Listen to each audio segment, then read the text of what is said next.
We are 10 days into the January transfer window, and the most talked about football club right now in terms of incomings is Arsenal. Mikel Arteta has come out on a number of occasions saying that it is very, very difficult to do transfer business. Now, I'm going to be brutally honest. Arsenal have to sign a forward. No if, buts, or maybes. They need to bring one in. And Mikel Arteta, at this moment in time, is very, very mixed feelings. 1 minute he's saying if there's business and there's an opportunity, Arsenal will attack that. The other day he's then saying, you know, they need to be a bit more stay back and wait for an opportunity to arise. It's mixed sort of signals. This report here says Mikel Arteta in front three positions compared to what other clubs have done in the expenditure that was there. We are very far from it over the years for different reasons. Firstly, we have very good players already, and we have necessities in the squad to achieve in that period. Yes, squad building focus will shift from defense. It will, because we have certain limitations and we've got a lot of gaps. When you say a lot of gaps, Arteta, you got Saka out injured. You're not prepared to give Raheem Sterling game time. Even Wanyeri, who you was prepared to give game time to, he's out injured as well. Like, the signals are very mixed. And we all know Arsenal need to bring a forward in. It's the elephant in the room sort of thing. Make sure you go down, drop a like on the video if you haven't already. Make sure you have hit that subscribe button. We are steamrolling our way towards 40,000 subscribers. Channel memberships are now available. If you would like to get your eyes on some extra content, you can become a channel member. The cheapest price I could literally get it is £2.99. And after YouTube I'll be lucky to get 10p of that. But if you do want to be a channel member and support, click join at the top of the channel and become a channel member. Now, back to this report, it says, then the availability of those players, can you afford them? Even if you want to, sometimes it's not even been possible. Now, there was a number of reports come out that Alexander Isak is Arsenal's main transfer target, but they can't afford him. Now, Newcastle are reluctant to sell him. He's got a £150 million price tag this January window, and I don't think any football club on the planet right now is going to pay 300 grand a week wages. That's definitely achievable. But then you add in the £150 million package, it just seems a little bit at this moment in time, a little bit, unrealistic if we're being brutally honest. Now, there is a number of transfer stories I want to get into because a number of reports are coming out that Arsenal have made contact with Marcus Rashford. Now, this report says Arsenal make shot call to Manchester United over Rashford deal. There are reports beginning to circulate this afternoon that Arsenal have made shock contact with Manchester United over a potential deal for Marcus Rashford. Italian journalist Massimo Marilena has apparently told, I'm going to butcher that, we'll call them Calcio because it's a lot easier for me, program on Sky Italia that the Gunners have made a call to their Premier League rivals over the one-to-way England striker. It suggests that the evaluation of just 25 million has been placed, although it's not clear which club that comes from. The plot thickens. Now, I've got my thoughts on Marcus Rashford. I think he is the definition of a purple patch player. There's a lot of links out there right now linking Barcola to Arsenal, who's predominantly a lot more of a wide player who can take, men on. You've also got Buemo, Matthias Cunha. Like I said, every single, winger is being linked. Now, Marcus Rashford, there are a number of things that would benefit Arsenal. And you just look at Marcus Rashford, he's homegrown. He has performed in the Premier League for Manchester United. He's won trophies with Manchester United. In terms of his wages, he'd have to take a significant pay cut. because he's on what? Something like £250,000 a week. I don't think Arsenal would put him on that salary, if I'm being brutally honest. FB Ref are actually suggest that he's on £300,000 a week.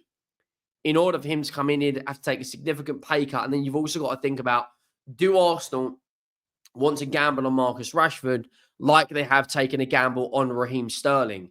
You know, he is homegrown. He is versatile. He can play on the left, on the right, up front.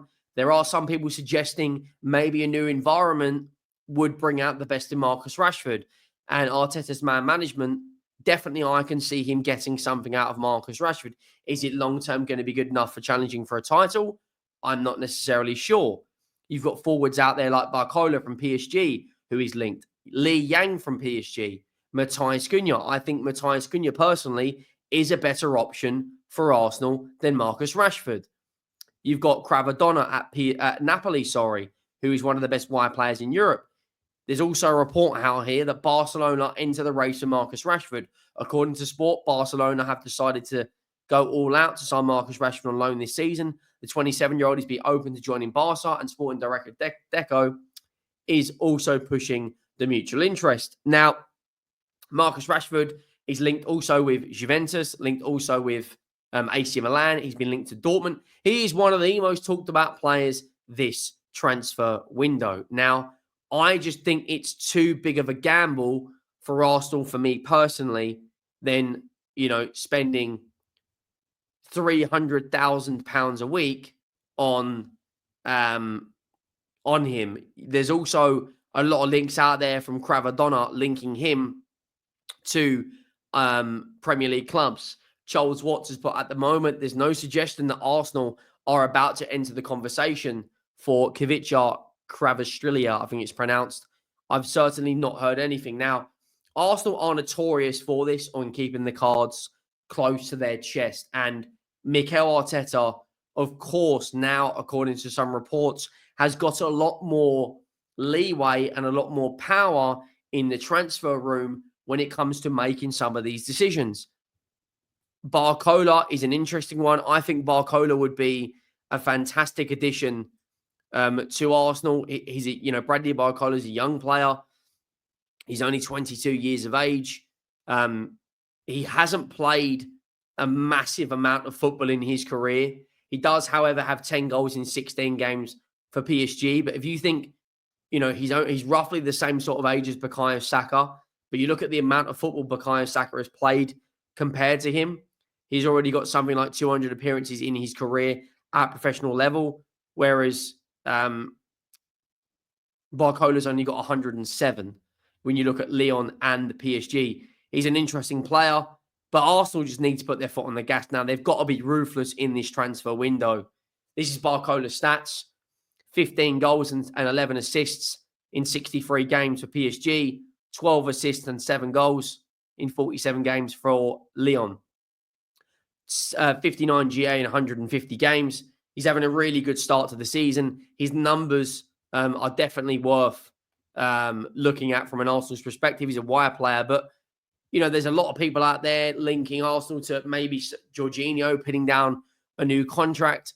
I just think it'd be absolute madness if the only player that Arsenal bring in maybe, is Marcus Rashford. There's people out there saying Arsenal sanctioned Marquinhos' loan exit. Arsenal winger Marquinhos has made a swift return to Brazil on loan. The 21-year-old has joined Cruzeiro on loan until December, having only recently returned from a loan spell with Fluminense. That included an option for a permanent transfer that was not triggered. Everyone at the club wishes Marquinhos the best. So that's Marquinhos, another forward who is not available for Mikel Arteta. And you've got to think about it, that we are getting to the point now where it's every single target seems to be getting snapped up. You look at Barcola's stats, and they are some of the best numbers in Europe. He's very, very close, similar numbers to Elise, Cody Gakpo, Musiala. You've also got on the right, he's compared to a player that's also been linked with Arsenal in Ademola Lookman. Now, these numbers from Barcola are absolutely ridiculous. Defensively, tracks back, progressive passes, top 1%, touches in the attacking penalty area, top 2%, non-penalty XG, top 4%. Like, his numbers are ridiculous. We can all see how talented of a player he is. But Arsenal are running out of time, and they must act. If Marcus Rashford is going to be the guy, then Arsenal need to bring him in ASAP. Arsenal do play Manchester United this week, and if they go out of another competition, the questions are going to be asked about Arteta. Is he going to be the guy? Another player linked heavily to Arsenal, Kolo Muani, is now on the verge of joining Juventus, according to reports. Does that mean that Dusan Vlahovic is available to potentially leave Juventus? There's an awful lot right now of transfer stories out there. There's, Arsenal are in line for a cash boost from this 21-year-old. Another transfer story saying, according to the Evening Standard, Arsenal will bank a 7-figure sum deal if it goes through. Mika Berif is close to moving from Strum Gaz to Monaco. The Gunner sold the 21-year-old to the Austrian club last summer. And I think there's a sell-on clause. So everything right now kind of indicates that there is money in the pot for Arsenal. Are they just keeping their cards close to their chest? Are they actually out of funds? Do their transfer targets want to move to other football clubs? Arteta has come out and said he has so much support from the board and he continues to have it. Well, if you've got support from the board, then go out there and sign a big player, because otherwise you're going to get pumped this season to a league title. I look at Tottenham. We've already signed the goalkeeper. We're trying to bring in another forward. We're trying to be somewhat ambitious this window. We got a good result the other night against Liverpool. One more game and we're in the final. But I can't stand the manager. But that's a different story for another day. I have so much support from the board, and I will continue to have it. We are willing to do the same just to win the maximum amount of football matches in the way we want to play to achieve the goals we want to achieve, which wins us trophies. Now, if you've got support, Arteta, go and buy players. It's as simple as that. Make sure you drop a like. Make sure you have subscribed. Check out the poker stream from earlier today. I'm out.